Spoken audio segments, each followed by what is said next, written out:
Green কালারের crash প্রত্যেকে চাও সবসময়, দিদি লিওন গ্রিন কখন দেবে, সুমনা লিওন গ্রিন কখন দেবে। আজকে একদম সুন্দর একটা মালাই কটনের লিওন গ্রিন কালারের কুর্তি নিয়ে এসেছি, তার সঙ্গে কাঁথা স্টিচের কাজ থাকছে, ব্র্যান্ড থাকছে এমজি ব্র্যান্ড, হাত থাকছে 3/4 স্লিভস, দেখতে পাচ্ছ এটা খুব সুন্দরভাবে ডিজাইন করা রয়েছে বোথ সাইডে।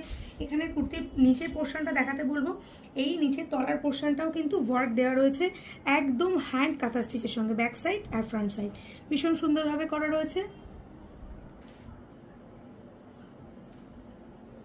লিওন গ্রিনের এটা থাকছে জিগজ্যাগ ডিজাইনের সাথে, একটা থাকছে ফ্লোরাল প্রিন্টের সঙ্গে। এখানে কিন্তু ফ্লোরালটা দেখো কত সুন্দরভাবে ডিজাইন দেওয়া রয়েছে, ঠিক সেম অ্যাজ ইউজুয়াল একই রকমভাবে এর নিচটাও কিন্তু আমরা ডিজাইন দিয়েছি। সাথে যদি লেগিংস লাগে, ঘরোয়া বুটিকে লেগিংসও কিন্তু থাকছে, পেন্সিল প্যান্ট থাকছে এবং বোথ সাইড পকেট দেওয়া প্যান্টও কিন্তু পেয়ে যাচ্ছে। সো লিওন গ্রিন এবারে মিস করা চলবে না। টাটা। কাঁথা স্টিচের কুর্তি আমি আগেই দিয়েছি, আজকে দিচ্ছি কাঁথা স্টিচের